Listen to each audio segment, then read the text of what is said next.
Welcome to rhythm of learning. ഇന്നത്തെ ക്ലാസ്സിൽ നമ്മൾ പഠിക്കാൻ പോകുന്നത് വളരെ ഇമ്പോർട്ടന്റ് ആയിട്ടുള്ള 5 ഹോട്ട് ടോപ്പിക്സ് ആണ്. 5 മാർക്ക് നിങ്ങൾക്ക് നേടിത്തരാൻ പറ്റുന്ന കാര്യങ്ങളാണ് നമ്മൾ പഠിക്കുന്നത്. 2-3 വളരെ ചെറിയ ടോപ്പിക്കുകളാണ്, എന്നാൽ 1-2 ഇത്തിരി വലുതാണ്. അപ്പോൾ വളരെ ഇമ്പോർട്ടന്റ് ആണ്, അത് പഠിച്ചു മുന്നോട്ട് പോവുക. വളരെ ലിമിറ്റഡ് ആയിട്ടുള്ള സമയം നമ്മുടെ മുന്നിലുള്ളൂ. ഇന്ന് 18-ാം തീയതിയാണ്, മെയ് 18-ാം തീയതി അല്ലേ. ജൂണും കഴിഞ്ഞ് ജൂലൈ 18-ാം തീയതി നമ്മൾ എക്സാം എഴുതാനായിട്ട് ഇരിക്കും. 2 ടേം ആയിട്ടാണ് പരീക്ഷ ഉണ്ടാവുക. മോർണിംഗിലും അതുപോലെ തന്നെ നമ്മുടെ ഉച്ചയ്ക്ക് പിന്നെ 1 മണി തൊട്ട് അല്ലെ 1:30 തൊട്ടാണ് പരീക്ഷ വരണേ. അപ്പോ എന്താ പറയാ, അതിനുള്ള തയ്യാറെടുപ്പ് എല്ലാവരും നടത്തിക്കൊണ്ടിരിക്കുകയെന്ന് അറിയാം. അപ്പൊ ജൂലൈ 18 നിങ്ങൾക്കുള്ള ദിവസമാണെന്ന് മനസ്സിലാക്കിക്കൊണ്ട് അതിന് ഇമ്പോർട്ടൻസ് കൊടുത്ത് തന്നെ പഠിക്കാം മക്കളെ. ആദ്യത്തെ പറയുന്ന ടീച്ചറുടെ ടോപ്പിക് എന്ന് പറയുന്നത് എന്താണെന്നറിയാമോ? ഇന്നത്തെ ഫസ്റ്റ് ടോപ്പിക് ഗാന്ധിജിയുടെ വിദ്യാഭ്യാസ പദ്ധതികളാണ്. ഗാന്ധിജിയുടെ വിദ്യാഭ്യാസ പദ്ധതികൾ ഏതാന്ന് ചോദിച്ചിട്ട് പലപ്പോഴും പരീക്ഷയ്ക്ക് കാണാറുണ്ട്. അതിലെ ഒരെണ്ണം എന്താണ്? നയീം താലീം അല്ലെ. നയീം താലീം എന്നല്ലേ ഒരു വിദ്യാഭ്യാസ പദ്ധതിയുടെ പേര്. ഗാന്ധിജിയുടെ 2 വിദ്യാഭ്യാസ പദ്ധതികളിൽ ഒന്ന് നയീം താലീമാണ്, അടുത്ത പദ്ധതിയുടെ പേര് വാർധ വിദ്യാഭ്യാസ പദ്ധതി എന്നാണ്. അപ്പൊ ഈ 2 പദ്ധതികളും മിക്ക പരീക്ഷയ്ക്കും ചോദിക്കാറുണ്ട്. അപ്പോ എന്താണെന്നാണ് നമ്മൾ പഠിക്കാൻ പോണേ. അപ്പൊ ആദ്യത്തെ നയീം താലീം, നയീം താലീമിന്റെ വേറൊരു പേര് എന്താ അറിയോ നിങ്ങൾക്ക്? നൂതന വിദ്യാഭ്യാസം ട്ടോ. അപ്പൊ നയീം താലീം അഥവാ നൂതന വിദ്യാഭ്യാസം എന്ന വിദ്യാഭ്യാസ പദ്ധതി മുന്നോട്ട് വെച്ചത് ആരാണ്? നമ്മുടെ മഹാത്മാഗാന്ധിയാണ് എന്ന് ഓർക്കുക. ഈ നയീം താലീം പദ്ധതിയെ കുറിച്ച് പഠിക്കാൻ ഒരു കമ്മിറ്റിയെ നിയോഗിച്ചിട്ടുണ്ടായിരുന്നു നമ്മള്. എന്താണ് ആ കമ്മിറ്റിയുടെ പേരറിയോ? ഡോക്ടർ സക്കീർ ഹുസൈൻ കമ്മിറ്റിയാണ്. ഏതാണ് ആ കമ്മിറ്റിയുടെ പേര്?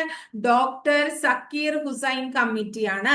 ഇനി താഴെ പറയുന്നവയിൽ നയീം താലീം വിദ്യാഭ്യാസ പദ്ധതിയുടെ ലക്ഷ്യം അല്ലാത്തത് ഏത് എന്ന് പറഞ്ഞിട്ട് പരീക്ഷയ്ക്ക് ചോദിച്ചിട്ടുണ്ട്. നയീം താലീം വിദ്യാഭ്യാസ പദ്ധതിക്ക് പ്രധാനമായിട്ടും 3 ലക്ഷ്യങ്ങളാണ് ഉള്ളത്. എന്താണ്? ഒന്ന്, ആദ്യം പറയുന്നത് എന്താണ്? നമ്മള് കുട്ടികൾക്ക് വിദ്യാഭ്യാസം കൊടുക്കുമ്പോ ആ വിദ്യാഭ്യാസം എന്തുമായിട്ട് റിലേറ്റഡ് ആയിട്ടുള്ളതാവണം? ഉൽപാദനക്ഷമമായ, അതായത് പ്രൊഡക്ടിവിറ്റി ഉണ്ടാക്കുന്നതായിരിക്കണം എന്ന്. ഉൽപാദനക്ഷമമായ ഏതെങ്കിലും തൊഴിലുമായി ബന്ധപ്പെട്ടുള്ള വിദ്യാഭ്യാസം കൊടുക്കാനായിട്ട്, തൊഴിലുമായി ബന്ധപ്പെട്ടതായിരിക്കണം. അപ്പൊ വിദ്യാഭ്യാസം ഉൽപാദനക്ഷമമായ എന്തെങ്കിലും തൊഴിലുമായി ബന്ധപ്പെട്ടതായിരിക്കണം എന്നുള്ളതാണ് നയീം താലീമിന്റെ ആദ്യത്തെ ലക്ഷ്യം. രണ്ടാമത്തെ ലക്ഷ്യം എന്താണ്? നമ്മൾ വിദ്യാഭ്യാസം കൊടുക്കുമ്പോൾ നമ്മുടെ മാതൃഭാഷ ഏതാണോ ആ മാതൃഭാഷയിലാണ് വിദ്യാഭ്യാസം നൽകേണ്ടത് എന്നും ഗാന്ധിജി പറയുന്നു. അടുത്തത് എന്താ പറയണേ? 8 വയസ്സ് മുതൽ 14 വയസ്സ് വരെയുള്ള കുട്ടികൾക്ക് എന്തു കൊടുക്കണം? സൗജന്യവും നിർബന്ധിതവുമായ വിദ്യാഭ്യാസം നൽകണം എന്നും പറയുന്നു. അപ്പൊ ഇത്രയും, ഇത് എത്രയോ പരീക്ഷയ്ക്ക് ചോദിച്ചിട്ടുണ്ടല്ലേ. നയീം ഗാന്ധിജി വിഭാവനം ചെയ്ത വിദ്യാഭ്യാസ പദ്ധതി താഴെ പറയുന്നവയിൽ ഏത് എന്ന് പറഞ്ഞിട്ട് ചോദിച്ചിട്ടുണ്ട്. അങ്ങനെ 2 ഒന്നില്ലെങ്കിൽ നയീം താലീം തരാം, അല്ലെങ്കിൽ വാർധ തരാം അല്ലെ. അപ്പൊ അങ്ങനെ ചോദിച്ചിട്ട് അല്ലെങ്കിൽ ഗാന്ധിജിയുടെ വിദ്യാഭ്യാസ പദ്ധതി എന്ന് പറഞ്ഞിട്ട് ഏതെങ്കിലും ഒരെണ്ണം തരും. ഇനി നയീം താലീമിന്റെ പ്രത്യേകതയാ ടീച്ചർ പറഞ്ഞ നയീം താലീം വിദ്യാഭ്യാസ പദ്ധതിയെ കുറിച്ച് അന്വേഷിക്കാൻ നിയമിച്ച കമ്മീഷന്റെ പേര് ഡോക്ടർ സക്കീർ ഹുസൈൻ കമ്മീഷൻ എന്നാണ്. വിദ്യാഭ്യാസം ഉൽപാദനക്ഷമമായ തൊഴിലുമായി ബന്ധപ്പെടുത്തി നൽകണം. വിദ്യാഭ്യാസം മാതൃഭാഷയിൽ കുട്ടികൾക്ക് നൽകണം. 8 വയസ്സ് മുതൽ 14 വയസ്സ് വരെയുള്ള കുട്ടികൾക്ക് സൗജന്യവും നിർബന്ധിതവുമായിട്ടുള്ള വിദ്യാഭ്യാസം നൽകണം എന്നൊക്കെ എന്തിൽ പറയേണ്ടെന്നാ പറയണേ? നയീം താലീം വിദ്യാഭ്യാസ പദ്ധതിയിൽ പറയേണ്ടെന്നാ പറയണേ. ക്ലിയർ ആയില്ലേ? ഇനി 1937 ഗാന്ധിജി മുന്നോട്ട് വെച്ച വിദ്യാഭ്യാസ പദ്ധതിയാണ് വാർധ വിദ്യാഭ്യാസ പദ്ധതി.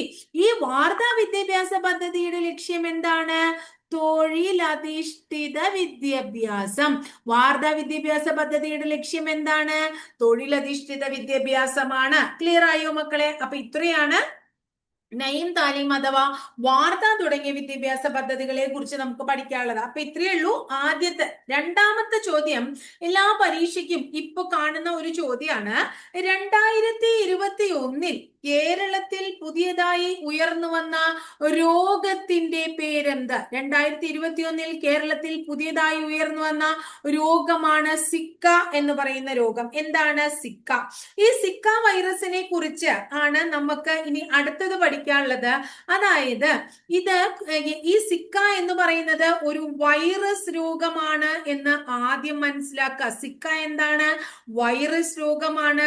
ഇത് എവിടെ നിന്നാണ് നമുക്ക് എന്താ പറയുന്നത് പകരുന്നത് എന്ന് മനസ്സിലാക്കുക. കുരങ്ങുകളിൽ നിന്നാണ് ഇത് എവിടേക്ക് പകരുന്നത്? മനുഷ്യരിലേക്ക് പകരുന്നത്. അപ്പൊ കുരങ്ങുകളിൽ നിന്ന് മനുഷ്യരിലേക്ക് പകരുന്ന രോഗമാണ് ഏത്? Zika virus. ഈ കുരങ്ങുകളിൽ നിന്ന് മനുഷ്യരിലേക്ക് സിക്ക വൈറസ് പരത്തുന്നത് ആരാണ്? ഈഡിസ് കൊതുകുകളാണ്. ആരാ പരത്തണേ? ഈഡിസ് കൊതുകുകളാണ്. ഇത് ഈഡിസ് കൊതുകാണ് പരത്തുന്നത്. ഗുരുതരമായിട്ടുള്ള ഒരു രോഗമല്ല സിക്ക രോഗമെങ്കിലും ഗർഭിണികൾക്ക് സിക്ക ബാധിച്ചാൽ ചിലപ്പോൾ ഗർഭസ്ഥ ശിശുക്കൾക്ക് തലച്ചോറിലുള്ള വരൾച്ച എന്തുണ്ടാവാം? മുരടിക്കാം കേട്ടോ. അങ്ങനെയുള്ള ഒരു രോഗം ആയിട്ട് ഇത് മാറാം. അങ്ങനെ എന്താ പറയുന്നത്, ജന്മവൈകല്യം ഉണ്ടാവാനുള്ള അതിനുള്ള സാധ്യതയുണ്ട്.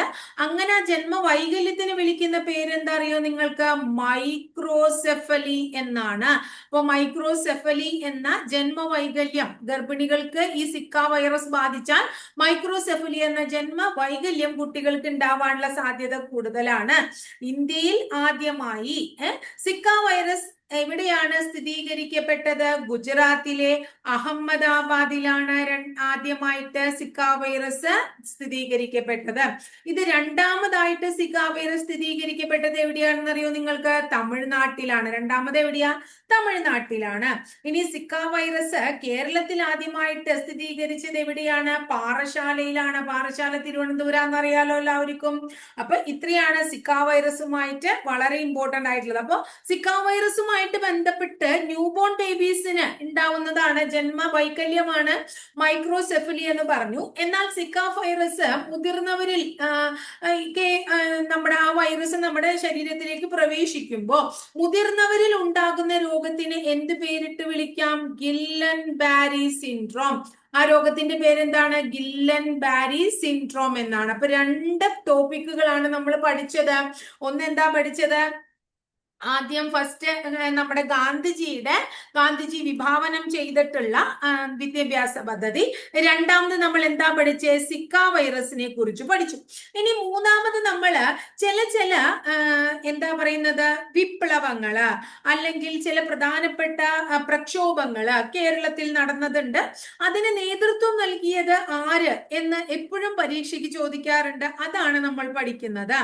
ആദ്യം നമ്മൾ പഠിക്കുന്നു, എപ്പോഴും പരീക്ഷയ്ക്ക് ചോദിക്കുന്ന കുറിച്യർ കലാപത്തെ കുറിച്ച്. കുറിച്യർ കലാപത്തിന്റെ നേതാവിന്റെ പേര് രാമനമ്പി എന്നാണ്. ആരാണ് കുറിച്യർ കലാപം നയിച്ചത്? രാമനമ്പിയാണ്.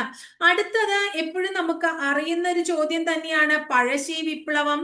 പഴശ്ശി വിപ്ലവത്തിനെ കുറിച്ച് പറയേണ്ട കാര്യമില്ല, നിങ്ങൾക്ക് അറിയാലോ. പഴശ്ശി വിപ്ലവം നയിച്ചത് ആരാണ്? പഴശ്ശി രാജയാണ്. ഇനി അടുത്തത് കുണ്ടറ വിളംബരം. കുണ്ടറ വിപ്ലവമാണ്. അതിന്റെ ആള് ആരാണ്? വേലുത്തമ്പി ദളവയാണ്. ചോദിച്ചിട്ടുണ്ട്. വേലുത്തമ്പിയാണ് കുണ്ടറ വിളംബരം അല്ലെ. അടുത്തത് എന്താണ്? അടുത്ത വളരെ ഇമ്പോർട്ടന്റ് ആയിട്ടുള്ളതാണ് ഈഴവ മെമ്മോറിയലും മലയാളി മെമ്മോറിയലും. ഈഴവ മെമ്മോറിയലിന് നേതൃത്വം നൽകിയത് ആര് എന്ന് പരീക്ഷയ്ക്ക് ചോദിക്കാറുണ്ട്. അദ്ദേഹത്തിന്റെ പേര് ഡോക്ടർ പൽപു എന്നാണ്. എന്നാൽ മലയാളി മെമ്മോറിയൽ ആണെങ്കിൽ മലയാളി മെമ്മോറിയലിന് നേതൃത്വം നൽകിയത് ആരാണ്? GP പിള്ളയാണ് കേട്ടോ. അപ്പൊ ഈഴവ മെമ്മോറിയൽ ഡോക്ടർ പൽപു ആണെങ്കിൽ മലയാളി മെമ്മോറിയലിന് നേതൃത്വം നൽകിയ ആര്? GP പിള്ള. ഇനി അടുത്തത് നിവർത്തന പ്രക്ഷോഭം അല്ലെ. നിവർത്തന പ്രക്ഷോഭത്തിന്റെ നേതാക്കൾ ആരൊക്കെ എന്ന് ചോദിച്ചു കഴിഞ്ഞാൽ ആരുടെ പേര് പറയണം? ഒന്ന്, C കേശവൻ നിവർത്തന പ്രക്ഷോഭവുമായി ബന്ധപ്പെട്ടിരിക്കുന്നു. അടുത്ത ആളുടെ പേര് TM വർഗീസ് എന്നാണ്. അടുത്ത ആൾ ആരാണ്? TM വർഗീസ് ആണ്. അടുത്തത് NV ജോസഫ് എന്ന് പറയുന്ന ആളാണ്. NV ജോസഫ് ആണ്. NV ജോസഫ് ഉണ്ട്. അപ്പൊ C Keshavan, TM Varghese, NV Joseph. അടുത്ത ആള് PK കുഞ്ഞാണ്. ആരാണ്? PK കുഞ്ഞ്. ഇത്രയും ആൾക്കാര് നിവർത്തന പ്രക്ഷോഭത്തിന്റെ നേതാക്കളാണ്. ഇനി നിങ്ങളോട് ചോദിക്കുകയാണ്, വൈക്കം സത്യാഗ്രഹത്തിന് നേതൃത്വം നൽകിയവർ ആരാണ്? ആരാണ് വൈക്കം സത്യാഗ്രഹത്തിന് നേതൃത്വം നൽകിയവർ? TK മാധവൻ. ആരൊക്കെയാണ്? TK മാധവൻ ഉണ്ട്. അടുത്ത ആരാണ്? K കേളപ്പനാണ്. TK Madhavan, K Kelappan, CV Kunhiraman. ആരാ? CV Kunhiraman, CV Kunhiraman.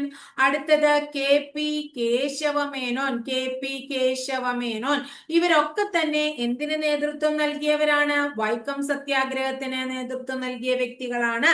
ഇനി അടുത്ത വളരെ ഇമ്പോർട്ടന്റ് ആയിട്ടുള്ള ഒരു പ്രക്ഷോഭമാണ് പൗര സമത്വവാദ പ്രക്ഷോഭം. എന്താണ്? പൗര സമത്വവാദ പ്രക്ഷോഭം. അതിന്റെ ആൾക്കാർ ആരൊക്കെയാണ്? നേതാക്കള് TK മാധവൻ. ആരാണ്? TK മാധവൻ. കുറെ പ്രക്ഷോഭത്തിന് ഇദ്ദേഹമുണ്ട്, TK മാധവൻ. അടുത്ത ആളുടെ പേര് NV ജോസഫ്. നിവർത്തന പ്രക്ഷോഭത്തിൽ ഉണ്ടായിരുന്ന NV ജോസഫ്. അടുത്തത് AJ ജോൺ ആണ്. അടുത്ത ആൾ ആരാണ്? AJ ജോൺ ആണ്. അപ്പൊ ഇത്രയും ആരാണ്? പൗര സമത്വവാദ പ്രക്ഷോഭവുമായിട്ട് ബന്ധപ്പെട്ടിട്ട് അല്ലെ. അപ്പൊ നിവർത്തന പ്രക്ഷോഭം, വൈക്കം സത്യാഗ്രഹം, പൗര സമത്വവാദ പ്രക്ഷോഭം. അടുത്തത് നമ്മളോട് ചോദിക്കാൻ സാധ്യതയുള്ള ഒരു ചോദ്യമാണ് തോൽവിറക് എന്ന് പറയുന്ന ഒരു സമരം ഉണ്ട്. തോൽവിറക് സമരം. ആരാ തോൽവിറക് സമരം നടത്തിയത്? കാർത്യായനി അമ്മ. കാർത്യായനി അമ്മയുടെ നേതൃത്വത്തിലാണ് എന്ത് നടന്നേക്കണേ? തോൽവിറക്. അടുത്തത് എപ്പോഴും ചോദിക്കാറുള്ള വേറൊരു ചോദ്യമാണ് പാലിയം സത്യാഗ്രഹം. പാലിയം സത്യാഗ്രഹത്തിലും ആരൊക്കെയുള്ള? C കേശവൻ. ആരാ? C കേശവൻ ഉണ്ട്. അതുപോലെ തന്നെ KK കൗസല്യ. KK കൗസല്യ എന്ന് പറയുന്ന ലേഡി ഉണ്ട്. AG വേലായുധൻ. ആരാളത്? AG വേലായുധൻ. ഇവരൊക്കെ തന്നെ ഏതിലുള്ളതാണ്? പാലിയം സത്യാഗ്രഹവുമായി റിലേറ്റഡ് ആയിട്ടുള്ള വ്യക്തികളാണ് എന്ന് മനസ്സിലാക്കുക. ഇനി അടുത്തത് നമ്മളോട് എപ്പോഴും ചോദിക്കാറുള്ള ഒരു ടോപ്പിക്കാണ് കീഴരിയൂർ ബോംബ് കേസ് അല്ലെ. Keezhariyur bomb case. അപ്പൊ കീഴരിയൂർ ബോംബ് കേസിനെ കുറിച്ച് ചോദിക്കുമ്പോ അതിന്റെ നേതാവ് ആരാണ്? ഡോക്ടർ KB മേനോൻ ആണ്. കീഴരിയൂർ ബോംബ് കേസിന്റെ ആളാരാ? Doctor KB Menon. ഇനി അടുത്തത് ചോദിക്കുകയാണ് ഗുരുവായൂർ സത്യാഗ്രഹമാണെങ്കിൽ ഗുരുവായൂർ സത്യാഗ്രഹത്തിന്റെ നേതാക്കൾ ആരൊക്കെയാണ്? ഒന്ന് കേളപ്പൻ. ആരാണ്? കേളപ്പൻ. അടുത്തത് ആരാണ്? മന്നത്ത് പത്മനാഭൻ. ആരാ? മന്നത്ത് പത്മനാഭൻ. ഇനി അടുത്തതാണ് കടക്കൽ പ്രക്ഷോഭം. കടക്കൽ പ്രക്ഷോഭം. കടക്കൽ പ്രക്ഷോഭത്തിന്റെ നേതാവിന്റെ പേര് രാഘവൻ പിള്ള എന്നാണ്. കടക്കൽ പ്രക്ഷോഭത്തിന്റെ നേതാവ് ആരാണ്? രാഘവൻ പിള്ളയാണ്. അപ്പൊ ഇത്രയാണ് വളരെ ഇമ്പോർട്ടന്റ് ആയിട്ടുള്ള കുറച്ച് എന്താ പറയണേ കേരളത്തിലെ പ്രധാനപ്പെട്ട കുറച്ച് സമരങ്ങളെ കുറിച്ച് നമുക്ക് പഠിക്കാനുള്ളത്. ക്ലിയർ ആയല്ലോ? ഇനി അടുത്തൊരു ടോപ്പിക്ക് വളരെ ചെറിയ ടോപ്പിക്കാണ്. കേരളത്തിലെ ചില കലാരൂപങ്ങളുണ്ട്. കലാരൂപങ്ങൾ കേട്ടോ. ഈ കലാരൂപങ്ങളെ കുറിച്ച് എപ്പോഴും പരീക്ഷയ്ക്ക് ചോദിക്കാറുണ്ട്. അപ്പോ അങ്ങനെയുള്ള കുറച്ച് കലാരൂപങ്ങളെ കുറിച്ചാണ് നമ്മൾ പഠിക്കാൻ പോണത്. അപ്പൊ കലാരൂപങ്ങൾ എന്ന് പറയുമ്പോൾ കേരളത്തിന്റെ തനത് നൃത്തകല എന്ന് പറയുമ്പോൾ ഏതാ നമ്മൾ പറയാ? കേരളത്തിൻ്റെതായിട്ടുള്ളത് ഏതാണ്? മോഹിനിയാട്ടാണ്. കേരളത്തിലെ പ്രധാനപ്പെട്ട കലാരൂപം. നമ്മുടെ കേരളത്തിലെ കലാരൂപം ഏതാണ്? മോഹിനിയാട്ടം. കേരളത്തിന്റെ തനത് നൃത്തകല എന്ന പേരിൽ അറിയപ്പെടുന്നതാണ് അല്ലെ. എന്നാൽ കേരളത്തില് എന്താ പറയുന്നത്? വേറെ ധാരാളം എന്താ പറയുന്നത് കലാരൂപങ്ങളുണ്ട്. ആ കലാരൂപങ്ങൾ ഓരോന്ന് യുനെസ്കോന്റെ വേൾഡ് ഹെറിറ്റേജ് ലിസ്റ്റിൽ ഉൾപ്പെട്ടിട്ടുള്ള കേരളത്തിലെ കലാരൂപം എന്ന് ചോദിച്ചു കഴിഞ്ഞാൽ നമ്മൾ എന്താ പറയാ? കൂടിയാട്ടം എന്ന് പറയും അല്ലെ. അതുപോലെ തന്നെ കേരളത്തിൽ വളരെ പ്രശസ്തമായിട്ടുള്ള ഒരു കലാരൂപമാണ് കഥകളി. കഥകളിയെ കുറിച്ച് പറയുമ്പോൾ എപ്പോഴും പരീക്ഷയ്ക്ക് ചോദിക്കാറുണ്ട് ടോട്ടൽ തിയേറ്റർ അല്ലെ. ടോട്ടൽ തിയേറ്റർ എന്നറിയപ്പെടുന്നത് ഏതാണ്? കഥകളിയാണ്. എന്താ പറയാ കുറേയധികം പരീക്ഷയ്ക്ക് ചോദിച്ചു കണ്ടിട്ടുള്ളതാണ്. ഇനി ഞാൻ പറയാൻ പോകുന്നത് ചില പ്രത്യേക കലാരൂപങ്ങൾ ഏത് സ്ഥലത്ത് രൂപം കൊണ്ടതാണ് എന്ന് ചോദിക്കാറുണ്ട്. ഗദ്ദിക. വയനാട് ജില്ലയിലെ ആദിവാസി വിഭാഗങ്ങൾക്കിടയിലുള്ള ഒരു കലാരൂപത്തിന്റെ പേരാണ് ഗദ്ദിക എന്ന് പറയുന്നത്. ഏതാണ്? ഗദ്ദിക. വളരെ ഇമ്പോർട്ടന്റ് ആണ് ഗദ്ദിക. ഇനി അടുത്തത് പലപ്പോഴും ചോദിച്ചിട്ടുള്ള വേറൊരു കലാരൂപമാണ് പടയണി. അപ്പൊ പടയണി ചോദിക്കാറുള്ളത് ഇങ്ങനെയാണ്: മധ്യ തിരുവിതാംകൂറിലെ അനുഷ്ഠാന കല. മധ്യ തിരുവിതാംകൂറിലെ അനുഷ്ഠാന കല എന്ന് പറഞ്ഞാൽ പടയണി പറയും. പടയണി എവിടെയാണ് പടയണിക്ക് പ്രസിദ്ധമായത്? പത്തനംതിട്ടയാണ് പടയണിക്ക് പ്രസിദ്ധമായിട്ടുള്ള സ്ഥലം. ക്ലിയർ ആയില്ലേ? ഇനി അടുത്ത് നമ്മളോട് ചോദിക്കുകയാണ് മീനാക്ഷി കല്യാണം. എന്താണ്? മീനാക്ഷി കല്യാണം. ഈ കലാരൂപം എവിടെയാണ് പ്രസിദ്ധമായിട്ടുള്ളത്? പാലക്കാട് ജില്ലയിലാണ് മീനാക്ഷി കല്യാണം ട്ടോ. അടുത്തത് എന്താ പറയുന്നത്, കണ്യാർകളി. കണ്യാർകളി ഇതും പലപ്പോഴും ചോദിച്ചിട്ടുണ്ട്. കണ്യാർകളി, അതുപോലെ തന്നെ പാവകളി, അതുപോലെ തന്നെ കാളപൂട്ട്. കാളപൂട്ട് ഇതിനൊക്കെ പ്രധാനമുള്ളത് എവിടെയാണ്? പാലക്കാട് ജില്ല തന്നെയാണ്. എവിടെയാണ്? പാലക്കാട് ജില്ല. ഇനി അടുത്തത് പലപ്പോഴും ചോദിച്ചിട്ടുള്ളതാണ് ഒരു നാടകത്തിന്റെ പേര് പൊറാട്ടു നാടകം. ഈ പൊറാട്ടു നാടകവും പാലക്കാട് ജില്ലയിലെയാണ്. പൊറാട്ടു നാടകം പാലക്കാട് ജില്ലയാണ്. അപ്പൊ പൊറാട്ടു നാടകം പോലെ തന്നെ വേറൊരു നാടകമുണ്ട്, കാക്കാരിശി നാടകം എന്ന് പറയും. ഈ കാക്കാരിശി നാടകത്തിന് പ്രസിദ്ധമായിട്ടുള്ളത് ഏതാണ്? തിരുവനന്തപുരം ജില്ലയാണ്. കാക്കാരിശി നാടകത്തിന് പ്രധാനമായിട്ടുള്ളത് ഏതാണ്? കാക്കാരിശി നാടകം തിരുവനന്തപുരം ജില്ലയാണെന്ന് പറയും അല്ലെ. ഇനി അടുത്തത് തെയ്യങ്ങളുടെ നാട് എന്നറിയപ്പെടുന്നത് ഏതിനെയാണ്? കണ്ണൂരിനെയാണ്. നമ്മളോട് ചോദിക്കും, എപ്പോഴും ചോദിക്കാറുണ്ട്, വടക്കൻ കേരളത്തിലെ അനുഷ്ഠാന കല എന്നറിയപ്പെടുന്നത് ഏതാണ്? വടക്കൻ കേരളത്തിലെ അനുഷ്ഠാന കല എന്നറിയപ്പെടുന്നത് കണ്ണൂരാണ്. പക്ഷേ കേരളത്തിൽ കാസർഗോഡ് ജില്ലയിൽ എന്ത് പ്രചാരമുണ്ട്? യക്ഷഗാനം. കേരളത്തിൽ ഏറ്റവും വടക്കേ അറ്റത്തുള്ളതാണ് ഏത്? കാസർഗോഡ് ജില്ല. അപ്പോ വടക്കൻ കേരളത്തിലെ അനുഷ്ഠാന കല എന്ന് പറയുമ്പോൾ നമുക്ക് യക്ഷഗാനത്തിനെ പറയണ്ടേ? പക്ഷെ യക്ഷഗാനം നമ്മുടെ കലാരൂപമല്ല. കർണാടകക്കാരുടെ കലാരൂപമാണ് യക്ഷഗാനം. യക്ഷഗാനം പ്രചാരത്തിലുള്ള കേരളത്തിലെ ജില്ല മാത്രമാണ് കാസർഗോഡ് ജില്ല. വടക്കൻ കേരളത്തിലെ അനുഷ്ഠാന കല എന്ന് എടുത്തു ചോദിക്കുകയാണെങ്കിൽ നമ്മൾ പറയേണ്ടത് ഏതിനെ തന്നെയാണ്? തെയ്യത്തിനെ തന്നെയാണ്. തെയ്യം എവിടെയാണ് കാണപ്പെടുന്നത്? നമ്മുടെ കണ്ണൂർ ജില്ലയിലാണ്. ക്ലിയർ ആയില്ലേ? ഇനി കണ്ണൂർ ജില്ലയിൽ തെയ്യം മാത്രമല്ല, കുറത്തിയാട്ടം. എന്താണ്? കുറത്തിയാട്ടവും കൂടുതൽ കാണപ്പെടുന്നത് എവിടെ തന്നെയാണ്? കണ്ണൂർ ജില്ലയിലാണ് കുറത്തിയാട്ടം. ഇനി എന്താ പറയുന്നത്, വേറെയും അധികം ധാരാളം ഉണ്ട്. മാർഗംകളി ക്രിസ്ത്യാനികൾക്കിടയിൽ ഉള്ള കലാരൂപം. കോട്ടയം ജില്ലയിലെ ക്രിസ്ത്യാനികൾക്കിടയിൽ കാണപ്പെടുന്നതാണ്. ഏതൊക്കെയാണ്? ഒന്ന് ചവിട്ട് നാടകം, അതുപോലെ തന്നെ മാർഗംകളി തുടങ്ങിയവ. ഈ ചവിട്ട് നാടകവും മാർഗംകളിയും കോട്ടയം ജില്ലയിൽ മാത്രമാണോ എന്ന് ചോദിച്ചിട്ടുണ്ടെങ്കിൽ അവിടെ മാത്രമല്ല, എറണാകുളവും ആലപ്പുഴയും തൃശ്ശൂർ ജില്ലകളിലൊക്കെ ഇത് കാണപ്പെടുന്നുണ്ട്. പക്ഷെ കൂടുതൽ പ്രചാരം എവിടെയാണെന്ന് ചോദിക്കുമ്പോൾ നമ്മൾ ഏത് ജില്ലയാണ് പറയേണ്ടത്? കോട്ടയം ജില്ലയാണ് പറയേണ്ടത് എന്ന് മനസ്സിലാക്കുക കേട്ടോ. അതുപോലെ തന്നെ അർജുന നൃത്തം എന്ന് പറയുന്ന ഒരു കലാരൂപമുണ്ട്. ഈ അർജുന നൃത്തം പറയുമ്പോഴും കോട്ടയം ജില്ലയാണ് അർജുന നൃത്തം നമ്മൾ പറയാ. പക്ഷെ കോട്ടയം ജില്ല കൂടാതെ ആലപ്പുഴ ജില്ലയിലും എന്ത് കണ്ടുവരുന്നു? അർജുന നൃത്തം കണ്ടുവരുന്നു എന്ന് മനസ്സിലാക്കുക. അപ്പൊ ഇത്രയൊക്കെയാണ് പ്രധാനപ്പെട്ട ചില കലാരൂപങ്ങളുമായിട്ട് റിലേറ്റഡ് ആയിട്ട് നമുക്ക് PSC ചോദിച്ചിട്ടുള്ളത്. ഇനി അടുത്ത ഒരു ടോപ്പിക്, അഞ്ചാമത്തെ ഒരു ടോപ്പിക് എന്ന് പറയുന്നത് നമ്മുടെ ദേശീയ ഉദ്യാനങ്ങളെ കുറിച്ചാണ്. ഇന്ത്യയിൽ നിലവിൽ നമ്മൾ പറയും 107 നാഷണൽ പാർക്ക്. ഇന്ത്യയിലത്തെ പറയണ കേട്ടോ ടീച്ചർ. ഇന്ത്യയിൽ നിലവിൽ 107 നാഷണൽ പാർക്കുകൾ ഉണ്ട്. ഇതിൽ ഇന്ത്യയിലെ ആദ്യത്തെ നാഷണൽ പാർക്ക് 1936 നിലവിൽ വന്ന ജിം കോർബറ്റ് നാഷണൽ പാർക്കാണ്. ജിം കോർബറ്റ് നാഷണൽ പാർക്കാണ്. ഈ ജിം കോർബറ്റ് നാഷണൽ പാർക്ക് കാണപ്പെടുന്നത് ഉത്തരാഖണ്ഡിലാണ്. ഉത്തരാഖണ്ഡിലെ നൈനിറ്റാൾ എന്ന് പറയുന്ന സ്ഥലത്താണ് Jim Corbett national park. Jim Corbett national പാർക്കിന്റെ ആദ്യത്തെ പേര് ഹെയ്ലി നാഷണൽ പാർക്ക് എന്നായിരുന്നു. എന്താണ്? ഹെയ്ലി നാഷണൽ പാർക്ക് എന്നായിരുന്നു ഇതിന്റെ ആദ്യത്തെ പേര് എന്നും കൂടി ഓർത്തു വയ്ക്കാം.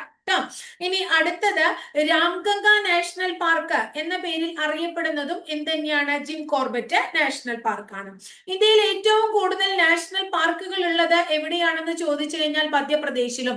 ഏറ്റവും കൂടുതൽ നാഷണൽ പാർക്കുള്ള കേന്ദ്രഭരണ പ്രദേശമാണ് ചോദിക്കുന്നതെങ്കിൽ നമ്മൾ എന്തു പറയും? ആൻഡമാൻ നിക്കോബാർ ദ്വീപുകളുമാണ് പറയാ. ആൻഡമാൻ നിക്കോബാർ. ഇനി നാഷണൽ പാർക്ക് ഇല്ലാത്തത് എവിടെയാണ് എന്ന് ചോദിച്ചു കഴിഞ്ഞാൽ പഞ്ചാബില് എന്തില്ല എന്നാ മനസ്സിലാക്കണ്ടേ? നാഷണൽ പാർക്ക് ഇല്ല. ഇനി ലോകത്തിലെ തന്നെ ഒരേ ഒരു ഒഴുകുന്ന ദേശീയ ഉദ്യാനം കാണപ്പെടുന്നത് ഇന്ത്യയിലാണ്.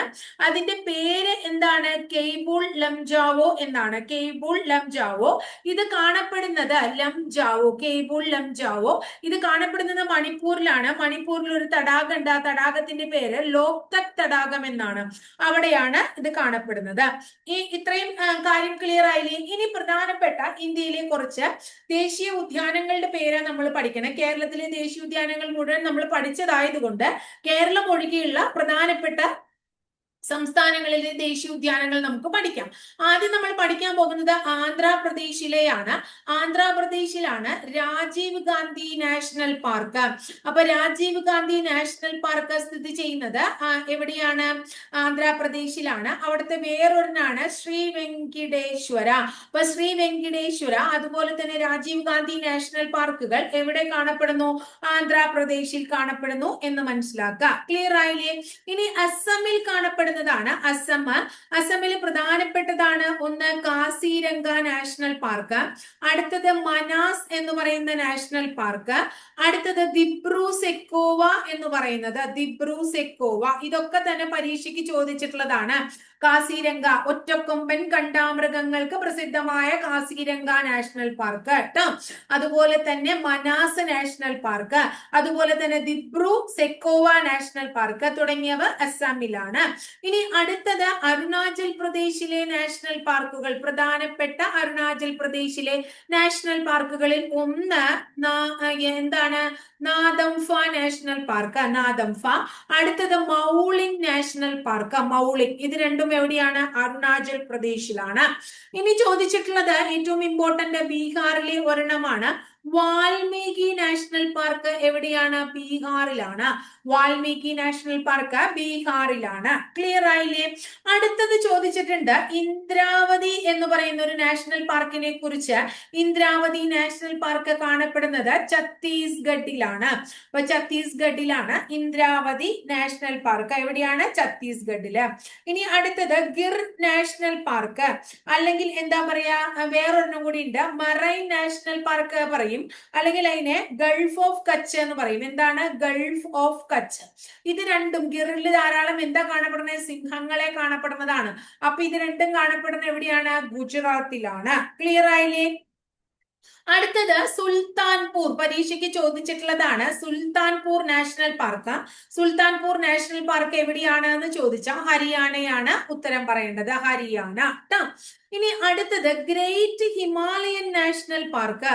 ഗ്രേറ്റ് ഹിമാലയൻ, ഗ്രേറ്റ് ഹിമാലയൻ ഇത് നമ്മൾ കഴിഞ്ഞ ദിവസം പഠിച്ചതാണ്. ഹിമാചൽ പ്രദേശിലാണ് ഗ്രേറ്റ് ഹിമാലയൻ നാഷണൽ പാർക്ക്.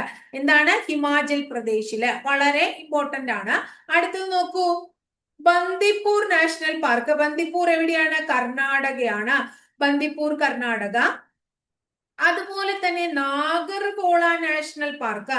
നാഗർഹോളയുടെ വേറൊരു പേര് രാജീവ് ഗാന്ധി നാഷണൽ പാർക്ക് എന്നാണ്.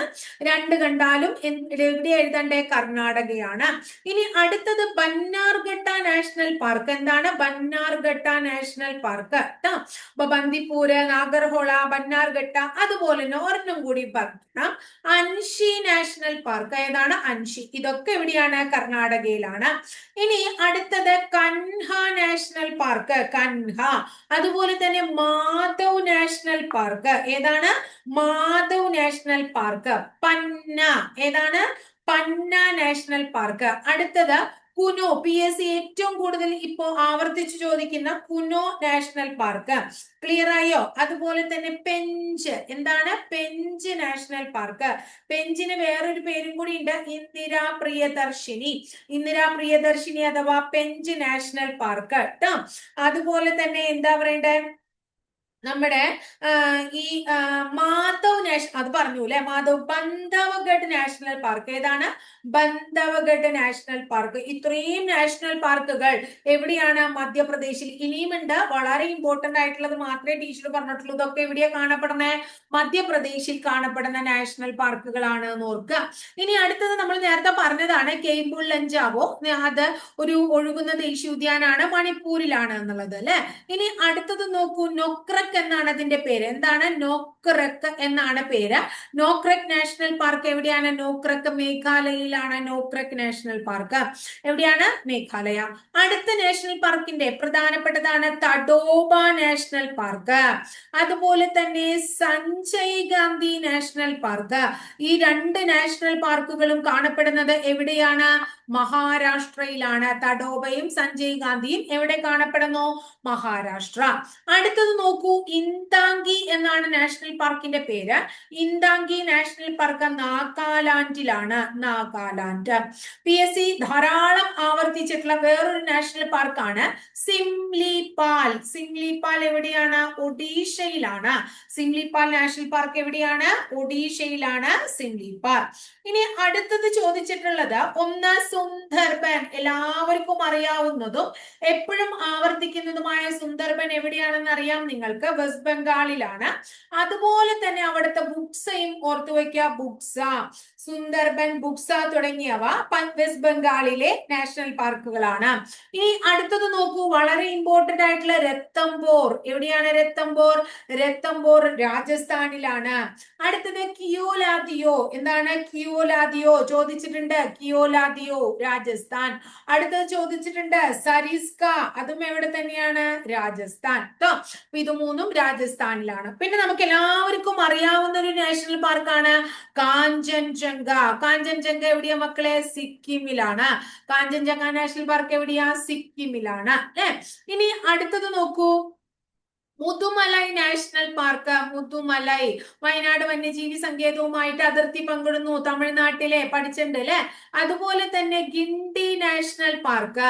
ഇനി ഗൾഫ് ഓഫ് മാന്നാർ. നേരത്തെ ഗൾഫ് ഓഫ് കച്ച് എന്ന് പറഞ്ഞു, ഇത് Gulf of Mannar national park. അതുപോലെ തന്നെ ഇന്ദിരാഗാന്ധി അഥവാ അണ്ണാമലൈ. ഇന്ദിരാഗാന്ധി എന്നും അണ്ണാമലൈ നാഷണൽ പാർക്കും എന്നറിയപ്പെടുന്നത് ഒന്നു തന്നെയാണ്. അത് എവിടെ തന്നെയാണ്? തമിഴ്നാട്ടിൽ തന്നെയാണ്. അപ്പൊ ഇതൊക്കെ തമിഴ്നാട്ടിലെ പ്രധാന നാഷണൽ പാർക്കുകളാണ്. ക്ലിയർ ആയില്ലേ? അടുത്തത് നമ്മൾ നേരത്തെ പറഞ്ഞതാണ് ജിം കോർബറ്റ് നാഷണൽ പാർക്ക് അല്ലെ. Jim Corbett. Jim Corbett national park എവിടെയാണെന്ന് നമ്മൾ പറഞ്ഞു? ഉത്തരാഖണ്ഡിലാണ് എന്ന് പറഞ്ഞു. ജിം കോർബറ്റ് ഉത്തരാഖണ്ഡിലെ നാഷണൽ പാർക്കാണ്. ഇനി നന്ദാദേവി. ഏതാണ്? നന്ദാദേവി. നന്ദാദേവിയും എവിടെയാണ്? ഉത്തരാഖണ്ഡിലാണ്. അടുത്തത് നോക്കുക, valley of flowers. Valley of flowers ചോദിച്ചിട്ടുള്ളതാണ്. വാലി ഓഫ് ഫ്ലവേഴ്സ് ഉത്തരാഖണ്ഡിലാണ്. അടുത്തത് നോക്കൂ, ഗംഗോത്രി നാഷണൽ പാർക്ക്. ഉത്തരാഖണ്ഡിലാണ് ഗംഗോത്രി. അടുത്തതും പഠിക്കണം, രാജാജി നാഷണൽ പാർക്ക്. രാജാജി, അതും ഉത്തരാഖണ്ഡിലാണ്. അപ്പൊ ജിം കോർബറ്റ് അല്ലെ, Nanda Devi, valley of flowers, Gangotri, Rajaji ഒക്കെ തന്നെ ഉത്തരാഖണ്ഡിലെ നാഷണൽ പാർക്കുകളാണ്. ഇനി അടുത്തത് ഹെമീസ് നാഷണൽ പാർക്ക്. ഹെമീസ്. ഹെമീസ് എവിടെയാ? ഹെമീസ് ലഡാക്കിലാണ്. Hemis national park Ladakh. ഇനി അടുത്തത് ഡച്ചിങ്ഹാം അല്ലെങ്കിൽ ദച്ചിങ്ഹാം എന്ന് പറയും. ദച്ചിങ്ഹാം നാഷണൽ പാർക്ക് എവിടെ സ്ഥിതി ചെയ്യുന്നു? ജമ്മു കാശ്മീരിൽ സ്ഥിതി ചെയ്യുന്നു. ഇനി സലിം അലി നമ്മൾ പഠിച്ചിട്ടുണ്ട്. സലിം അലി അല്ലെ. സലിം അലി നാഷണൽ പാർക്ക് എവിടെ സ്ഥിതി ചെയ്യുന്നു? ജമ്മു കാശ്മീരിലാണ്. ഇനി ഏറ്റവും കൂടുതൽ നാഷണൽ പാർക്കുകളുള്ള എന്താ പറയുന്നത് യൂണിയൻ ടെറിട്ടറിയാണ് ആൻഡമാൻ നിക്കോബാർ പറഞ്ഞു. അവിടുത്തെ നമ്മൾ പഠിക്കണം Mahatma Gandhi marine national park. Mahatma Gandhi marine national Park എവിടെയാണ്? ആൻഡമാനിലാണ് എന്ന് മനസ്സിലാക്കുക ട്ടോ. ഇനി അടുത്തത് സാഡിൽ പീക്ക്. എന്താ അതിന്റെ പേര്? സാഡിൽ ട്ടോ. സാഡിൽ പീക്ക് നാഷണൽ പാർക്ക് ആൻഡമാനിലാണ്. Saddle Peak. North Button Island. എന്താണ്? North Button Island. North Button Island. North Button Island. അതുപോലെ തന്നെ നോർത്തിന് പകരം ഇവിടെ എന്താണ്? സൗത്ത്. South Button Island. ഇതൊക്കെ എവിടെയുള്ളതാണ്? ആൻഡമാനിലുള്ളതാണ്. അതുപോലെ തന്നെ Middle Button Island. North Button, South Button, Middle Button Island എന്നൊക്കെ പറഞ്ഞ നാഷണൽ പാർക്കുകൾ എവിടെയാണ്? ആൻഡമാനിലാണ്. ക്ലിയർ ആയില്ലേ? സാഡിൽ പീക്ക് എവിടെയാണ്? ഇനി അടുത്തത് ക്യാമ്പൽ ബേ. എന്താണ്? Campbell Bay national park. അപ്പൊ ഇത്രയും നാഷണൽ പാർക്ക് ആൻഡമാൻ. ഇതോടുകൂടി നാഷണൽ പാർക്കുകൾ കഴിഞ്ഞു എന്നല്ല.